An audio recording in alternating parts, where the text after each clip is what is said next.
Dès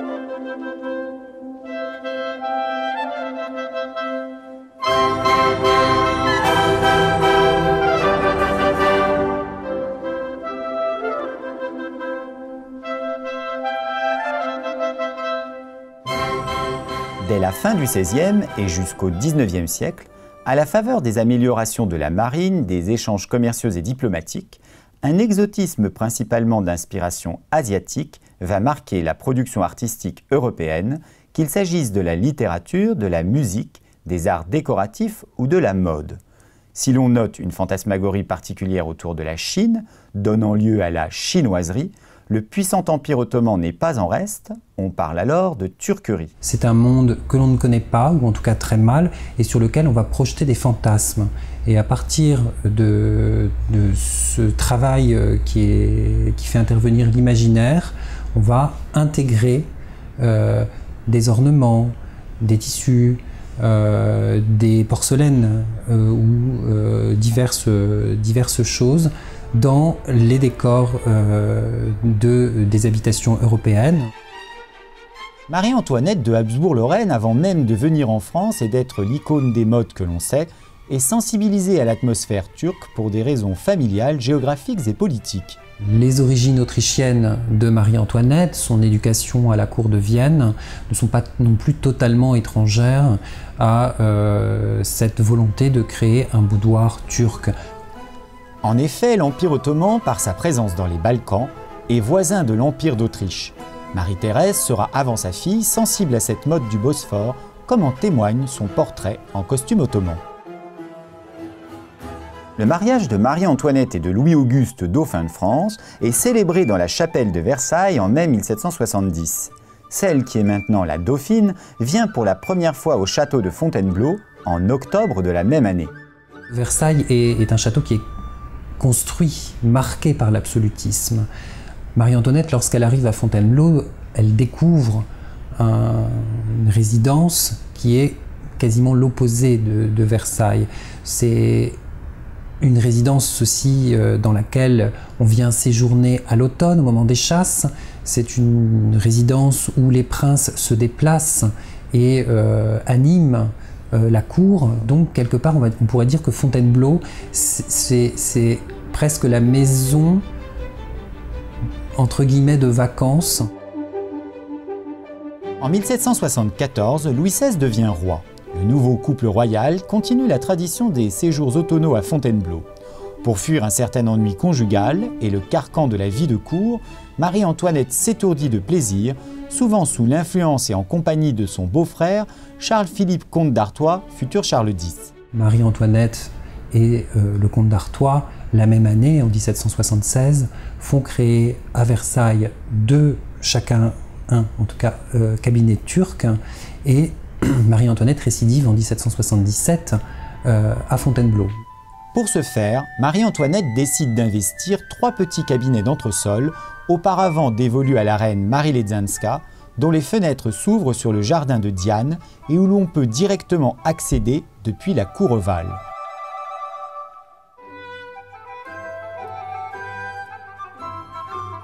Les circonstances qui amènent Marie-Antoinette à créer le boudoir turc sont essentiellement la nécessité, une nécessité on va dire quasiment vitale en tout cas pour cette jeune femme, de s'isoler. Ces parenthèses privées sont l'occasion de s'extraire de l'étiquette et du coup de donner libre cours à sa fantaisie, notamment à travers le décor et l'ameublement. À l'automne 1777, Marie-Antoinette découvre ce qui est aujourd'hui le dernier témoignage de ces turqueries royales, intégralement conservées, en tout cas en ce qui concerne le décor.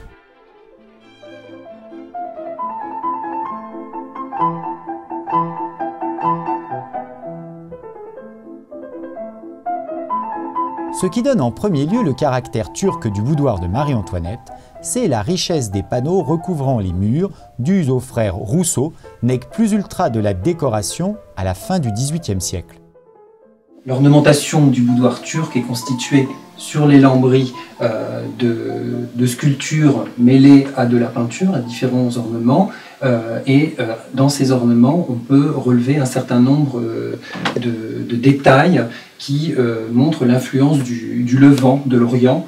Ce sont à la fois des chimères, que l'on voit ici avec ces draperies, cette espèce d'épi dit blé de Turquie, des perles, des pierreries, tout cela évoquant les trésors de l'Orient, une étoile, des croissants de lune, des œufs d'autruche aussi suspendus, ou des œufs en ivoire, comme c'était le cas sur les tentes en Orient, et puis en haut une sorte de chasse-mouche qui est en fait une enseigne de dignitaire, un insigne de dignitaire dans le monde ottoman.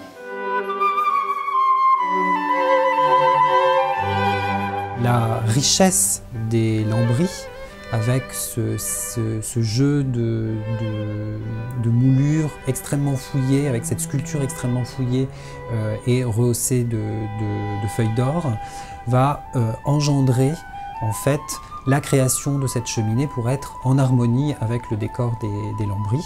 Et donc c'est le marbrier Dropsy qui fournit le marbre, le sculpteur Augustin Bocciardi qui réalise la sculpture avec notamment ces colonnes détachées avec cette forme spiralée, et c'est le bronzier Pierre Gouttière qui réalise toute la garniture avec ses encadrements de perles, ces grandes feuilles gainantes sur les colonnettes, les petites cordelettes qui viennent souligner le mouvement de la colonnette aussi, et puis ces grandes frises ajourées avec, encore une fois, ce vocabulaire de l'Orient, des turbans, des épis de blé, des petites étoiles, au milieu aussi les croissants, puis des draperies, des festons.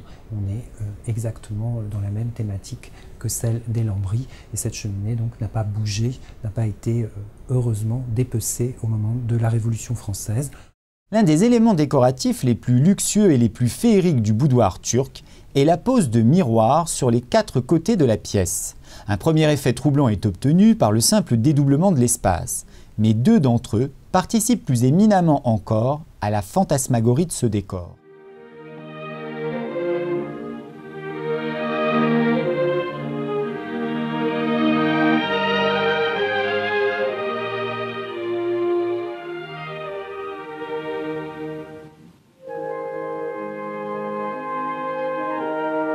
Dans cette photo présentant la pièce avant les travaux de restauration, on peut voir l'emplacement du miroir sur le mur séparant l'ancienne garde-robe du boudoir. L'usage d'une glace sans teint au XVIIIe siècle donnait un peu dans la pièce l'effet du tableau magique de l'opéra de Grétry, Zémire et Azor, qu'avait tant admiré Marie-Antoinette. L'autre miroir à effet magique est celui qui dissimule la fenêtre. Les glaces ne montent pas ou ne descendent pas, elles disparaissent latéralement dans le mur en appuyant simplement sur un petit bouton comme ceci.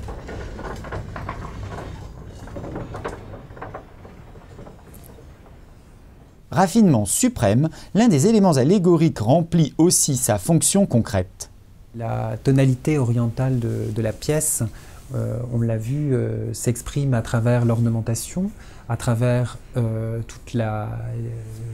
tous les jeux de miroirs, mais on pouvait encore apporter une autre dimension, une dimension olfactive, c'est-à-dire en fait faire soit brûler des parfums dans des doublures en tôle disposées à l'intérieur des cassolettes, ou bien disposer dans le corps, dans ces vases peints façon lapis-lazuli, des pots pourris qui pouvaient donc exhaler leur parfum dans la pièce.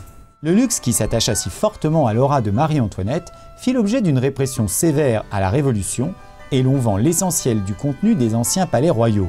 Fontainebleau n'est pas épargné. Le mobilier du boudoir de Marie-Antoinette au moment de la Révolution disparaît, et le mobilier de Marie-Antoinette que l'on ne connaît pas finalement en raison de la perte des archives au moment de la Révolution française, la perte des archives du garde-meuble privé de Marie-Antoinette. Ces objets ne sont pas connus, sauf quelques exceptions, et il resterait très difficile de les identifier encore aujourd'hui. Il faudra attendre l'avènement du Premier Empire pour que Fontainebleau soit à nouveau occupé par des souverains français, Napoléon Ier et l'impératrice Joséphine. Joséphine, s'installant dans les grands appartements des reines, notamment dans l'appartement de Marie-Antoinette, bénéficie de cette petite enclave qu'est le boudoir. Joséphine conserve les lieux avec leur décor, mais va changer la destination du boudoir pour en faire une chambre à coucher, sa petite chambre. Et c'est à partir de ce moment-là donc, que le garde-meuble de la couronne va faire réaliser par différents ateliers, Jacob Desmalter pour le mobilier, Susse pour les étoffes, les confections. Cet ensemble extrêmement homogène où le décor du XVIIIe siècle sert en fait est métamorphosé, est accentué encore, j'allais dire, par la richesse des étoffes et du mobilier qu'a choisi Joséphine.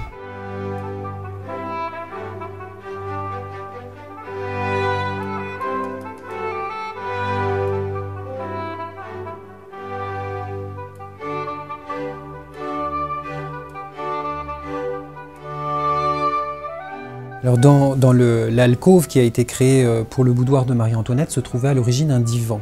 Et lorsque Joséphine fait créer du mobilier pour transformer le boudoir en chambre à coucher, c'est désormais un lit qui prendra place dans l'alcôve, un lit très particulier puisque c'est l'un des rares lits d'alcôve d'ailleurs réalisés pour la famille impériale, en tout cas l'empereur ou l'impératrice au début du XIXe siècle.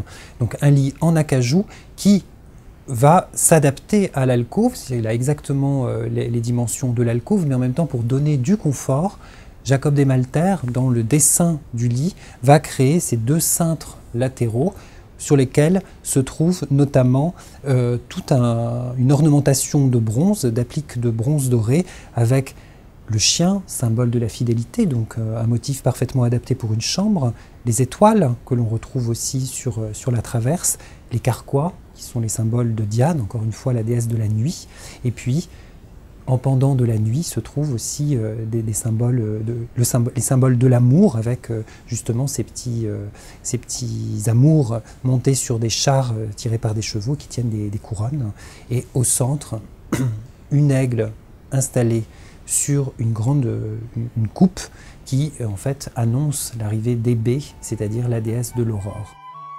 Joséphine, lorsqu'elle s'installe en 1806 dans le boudoir turc, fait disposer sur la cheminée, sur cette cheminée, à la fois une jolie petite pendule de la fin du XVIIIe siècle avec ce bouc bondissant, ce petit bouc plein d'énergie, et sur cette pendule on voit différents attributs de l'amour. Ça c'est aussi une thématique que l'on retrouvera sur le lit plus tard.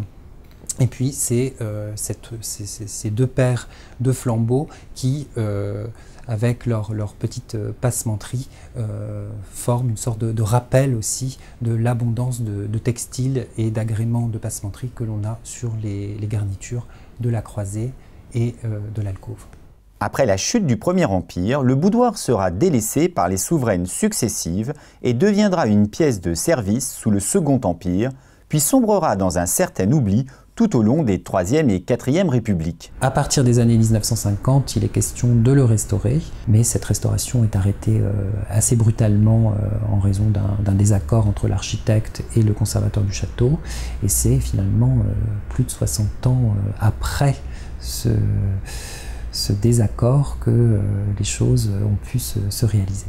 C'est ainsi qu'après plus de 2 siècles d'un relatif sommeil, et comme dans un conte de fées dont il semble procéder, le boudoir turc du château de Fontainebleau, voulu par la reine Marie-Antoinette, choisi et réaménagé par l'impératrice Joséphine, est restitué dans toute sa splendeur à la contemplation du public par l'action conjuguée des conservateurs, des artisans d'art et des mécènes, livrant un exemple unique de ce que furent les turqueries royales.